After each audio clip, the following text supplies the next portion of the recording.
Hello, I'm Lynn and welcome to my channel, So Lindy Lou. I'm just laughing to myself because my husband is at home today and he's outside cleaning the car, and he's got this gadget that he attaches onto the hose. I think it's called a snow foamer, and it's quite loud. So I just popped down and said to him, how long are you going to be doing this for? Because I want to start recording my video. And I got absolutely stitched up. He said, oh, just enough time as it will take you to put the kettle on and make me a cup of tea. So lo and behold, I had to make him a cup of tea, and I've got my own peppermint tea here as well, so I just got absolutely stitched up there. Anyway, I'm here just to give you an update on what I've been sewing recently, because I did my video last week all about the autumn winter makes that I'm going to be focusing on. I didn't tell you what I had been making, so I'm going to catch you up on what I've made over the last couple of weeks, one of which I'm wearing, which I will take you through in a couple of minutes, and then I'm going to share also what I've had come into the sewing room, which isn't a lot this week, just one item. And I think anyway there might be some patterns actually aside from the fabric that I have, and then also what I'm going to be working on next week. So it might be a bit of a quicker video than the last few have been, certainly last week, so that was a bit of a bumper one. So I'm going to start off by showing you what I'm wearing. So let me stand back so you can see. So I just finished this one last week, and this is a bit of a mashup actually. It's the Lucy dress by Sew Over It. So it's got this lovely scooped neckline, and it's got the channel for the belt to go through. It does recommend you using cord, but I quite like making a belt in the same fabric, which I've done here. The fabric is a beautiful jersey from Fabric Obsession, and I really like this. It's got these lovely pink orchids on it, and then I'll show you a bit of a close-up in a moment, but it's got, you've probably seen it already because I've shown it a couple of times on my Instagram, and also when I was making the video about what I was going to make. So it's got cats on it, so things like jaguars and pumas and whatever else. I'm not very good on my cats, but that's what's on the fabric. You can probably see one there on the arm. There's another little one, and there's the flower. And then because I wanted to make this one long sleeve, the pattern has just got short sleeves sort of to around about here.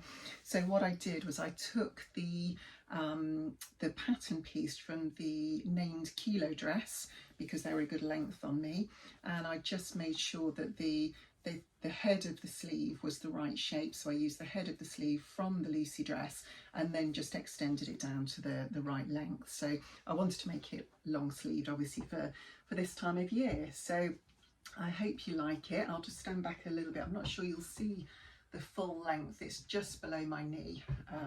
So I think with tights and boots it will be a really nice addition to my autumn wardrobe. So I'm quite pleased with that. It's actually my birthday next week, and we're going out to celebrate, hopefully, if everybody's well enough, because my brother's got a cold and my mum's not been very well, but we're hopefully going out for tea and cakes tomorrow afternoon, so I shall be wearing it then, all being well. If not, we are going out for dinner on Tuesday evening, just with my hubby and my daughter. Sorry, that's the dog's probably barking at my hubby outside cleaning the car. So yeah, I'll wear it then if I don't get to wear it tomorrow, so we shall see. I'm a little bit undecided on whether it suits me well. I thought, because there's quite a lot of pink on it, I thought that the pink would sort of override the brown, because brown's not really a colour I wear that often. It's got both brown and black in it with these little, I think they must be pumas.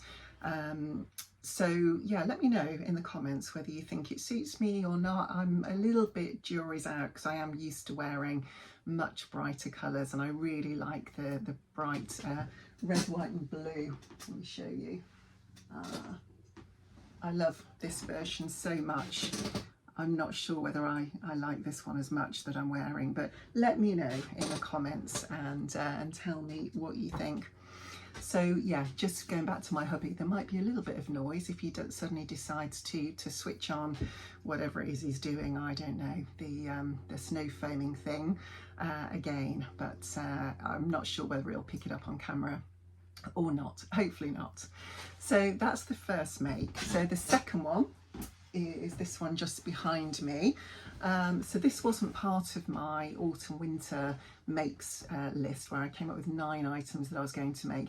This is actually one that I've made for a class that I'm teaching at Carolyn Rose Sewing School in Leamington Spa, and it's an intermediate level class, and this blouse is the Bonnie blouse by Sew Over It. And the particular, I'll just put it this side, it might be a bit easier. The particular technique that they wanted to learn in the class was pleating. So you can see there are 3 pleats going this way on this side. It's got a placket that hides the button band. I was very pleased with the buttons. They all worked really well. No issues with the buttonholer, which was great, because sometimes my machine does about 3 buttons and then decides halfway through to just do half a buttonhole, and you end up having to unpick it. But this time they all worked really well. So the blouse is a lovely blouse actually. I wasn't sure if I would like it on me because it buttons quite high up, and I normally wear things that have got a bit of a lower neck, but I actually really like it when it's on. I'll add a picture in so you can see me wearing it. A couple of things to watch out for if you make this. So it's got a lovely collar, and then it's bound on the inside. So I just used a piece made a bias strip in the same fabric, but of course you could add a pre-made bias strip if you wanted to. While I've got it there, I have added a label from Kylie in the machine to say, so it's a no Twill club. Yeah, I'm looking at it backwards on screen. I just picked that because I didn't make a Twill, and I liked the fact that the green matched with the green. It even matches my coat hanger, doesn't it, with the pink on it. So that was a happy accident. It's got very simple sleeves. They are just set-in sleeves. It's got a tiny bit of gathering around the sleeve head, but not very much at all. And then it's got this really nice little turned up cuff, and you just catch it in a couple of places with a hand stitch just to stop it unrolling. But I really like that sleeve. It then comes down into this this deep waistband, which I actually made a little bit deeper because when I'd made the blouse up to this point, just with the top of the bodice, and tried it on, I realised it was going to be a little bit short. And I think that was because even though we'd measured, I got the girls in the class to measure from the nape of my neck down to the waistband, and it looked as though the standard size out of the packet that I was making was going to work for me. I think from memory I made the 14. Actually, when I made it, it came up a little bit short, and I think that's probably the old boobage there. Because I've got reasonably sized boobs, it does obviously pull it up with with the front of the blouse.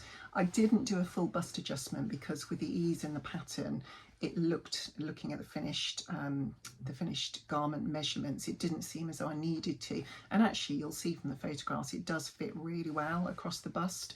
But I think consequently, it just pulled it up a little bit and it ended up being a bit short. So what happens is where you've got this little V in the middle where the waistband is attached, you can see a little bit of flesh there. So obviously if I wore a pair of really high-waisted trousers or a high-waisted skirt, that would be fine. So if I made it again, I would extend the bodice by, oh sorry, there's the snow firmer going again. I don't know if you can hear it. Apologies for that if it's distracting. If it's really bad, I'll remake the video from that point on. So yeah, I would remake it, I think, because I do like the blouse, and I would just extend the top of the bodice. And I do quite like this extended waistband. I just made it a little bit longer. It's not double the length, it's about the length and a half, I think I did. And I interfaced half of it just to make it a little bit more sturdy, because I thought otherwise when you sit down it's going to end up rolling and being a bit annoying. So I just interfaced half of it just to give it a little bit more stability. It's only quite a light interfacing, so because it's a cotton poplin, so I didn't want anything too heavy. But I think that's turned out really, really well. So as I say, I'll pop some pictures in so you can see what that looks like.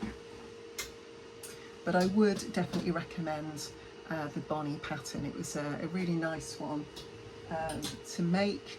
I enjoyed making it, and the girls in the class are really enjoying making it as well. So I think we're on about week 5 now, so we've got one more or possibly 2 more weeks left. I've lost track now, but yeah, they're all doing really well and are really enjoying the learning how to do the pleating, although it's one of those things that you have to really concentrate on, and we're all quite chatty, so you have to really pay attention, otherwise you can get the pleats on going the wrong way, or as one of them did, she ended up making two right sides, I think it was, and she's had to redo it and make the left side, because she used a fabric a bit like mine but in a different colourway, which is the same both sides, so actually you can't tell the right side from the wrong side, so she inadvertently made two of the right side, I think it was, so that's definitely something to watch out for.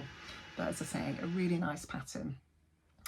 The second thing I made was my self-drafted top, and this was part of the Sew Phoenix challenge. I'd already made the pussy bow blouse that I've already shown you on a previous video, but I also wanted to make the or remake a shell top that I'd made when I was about 15 that didn't fit me very well.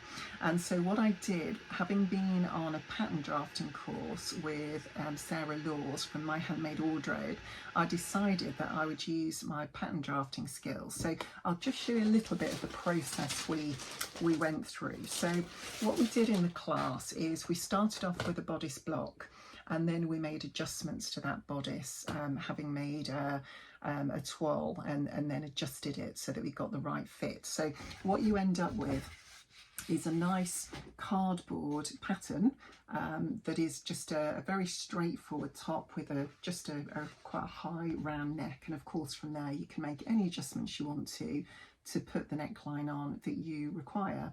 This one doesn't have any seam allowances, no seam allowances on this. It is just a direct replica of my body shape with the dart in there. I made a bit of a mistake, so it's drawn on twice, but it is just one dart, and then it's got a waist dart on there as well. And what I did to create this top, I wanted to make a V-neck version, so I traced just on some tracing paper, and then I added this V-neck shape in instead, but the rest of it is the same. It's still the same bust dart, and I didn't actually use the waist dart because that would have made it too fitted, and I lengthened the top as well to make it a little bit longer. So what I ended up with, I'd got some of this fabric left that I loved from Guthrie and Ghani, the Ariadne fabric, which is a linen viscose mix, and I wanted to be able to use this up. So what I ended up having to do, thankfully the pattern is the same both ways round, so I think the front was on the straight grain and the back I actually had to cut on the cross grain because of the fact that I was running out of fabric. So I just managed to squeeze it out of the fabric I had left, but it doesn't make any difference to the wearing of the top. So as you can see, it's got this gentle V neck. I put a little keyhole fastening with a lovely, where's the camera, a little heart button. I don't know how well that's coming up because the light's probably shining on the heart.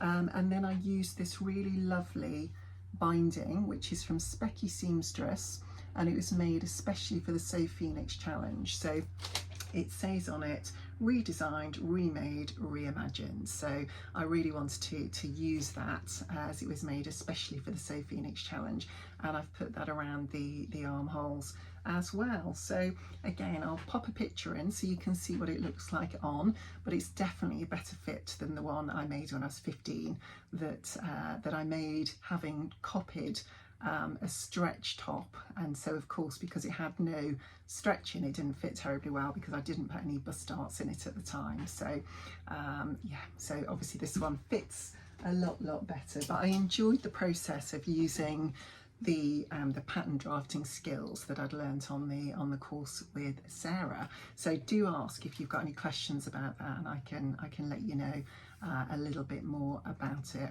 So those are the three things that I've made recently. I have also almost finished one of my makes from my autumn winter plans, and that is the Swimstyle Patterns Karla lounge pants. And what I made them actually on a sewing social this week with Thready Steady Go, which is Hayley from was So Hayley Jane, and what I did on that was I just made the trousers up. So I've made, you know, attached front to back and all the legs together. So the only thing I've got left to do is to construct the waistband, and I couldn't do that because I'd run out of elastic. So it's actually just arrived in the post today, so I can get on with that and hopefully get those finished either maybe later today, possibly over the weekend. So I'll see how the weekend goes. And then the other thing that I've had come into the sewing room this week is, it's going to look very boring on camera because it is just a piece of black fabric that I want to make these Saguaro pants in. And this is a really lovely, was it a Viscose? Yes, a Viscose Twill. Is that right? Let me check actually, because I've got the I've got it on my iPad. Let me just double check. I had it from Fabworks, and they do some beautiful fabrics. Here we go. It's a Viscose Twill. I thought it was, and it's called Deepest Black. So as you can see, it is a very dark black, but it's quite nice and drapey still. So I think it'll still work well for the Saguaros. It's tiny bit heavier, I think, than the viscose linen that I used previously, but it's still pretty lightweight, so they'll probably only work for me in autumn, you know, while we've still got a little bit of sunshine. They're not probably going to be warm enough for the winter, so I will need to make some of the trousers, I think, or probably just wear my jeans that I have. So I'm going to be making those up as well. But next on my list, I'll finish off the Karla lounge pants, which as I say, I should manage to do either today or over the weekend, so I'll show you those next week. And then next on my list is the Chardon skirt that I talked about in my my autumn winter plans. The only thing that might top that is if my fabric arrives. I've just ordered some more gorgeous fabric this morning from Fabric Obsession. I am pretty obsessed with their fabric. They've got some gorgeous patterns in at the moment. So I've just ordered some baby cord, and you might remember I've made a couple of videos about that actually, because in my video where I talked about the 9 items I was going to make for autumn winter, I asked for some input about, you know, what patterns people would recommend for a baby cord dress, and I got some wonderful recommendations. So my video last week was all about those 9 pattern recommendations that I shared with you, and I've actually changed my mind. I think I was planning on one dress, but I think I've changed my mind to another. I won't tell you what it is yet because I may still change my mind again. I've ordered the 2 patterns that I like, and when they come, I think I will make my mind up at that point, and then I will share that with you. So it might be that I change the order of making just because I love the fabric I've just ordered, so that one might top the list. So I will show you that one all in good time when the fabric arrives, and when I decide which of the patterns I'm going to make. So I think that's everything I've got to share with you. So a little bit of a shorter video this week. Just one quick thing I did want to say is just a really big thank you to Tamara. She sent me a Ko-fi tip this week, so absolutely always enjoy receiving those, and it's such a lovely treat to receive some thanks from somebody, because we do put a lot of work into these videos, into the recording, the planning, first of all, the planning, the recording, the editing. So yeah, it's lovely to get a little tip to thank us for our content, so I really appreciate that. So thank you, Tamara. So yes, I think that's everything from me for today. So I hopefully will get this out to you on Friday if I manage to get the edit done in time, and hopefully it's not been too noisy with noisy hubby cleaning the car outside. Honestly, he's car obsessed, so he's always doing something with cars out there. So I will catch up with you next week. Have a wonderful weekend, and if you've got any comments or any requests, or, you know, I'd love your feedback on this dress and what you think of, you know, does it suit me or is my other dress better? I always think I'm going to be drawn to bright colours. I know there is a little bit of brightness on here, but I'm not sure it's bright enough for me. But let me know anyway in the comments, and we'll see what you think. So yeah, catch up again next time. Bye for now.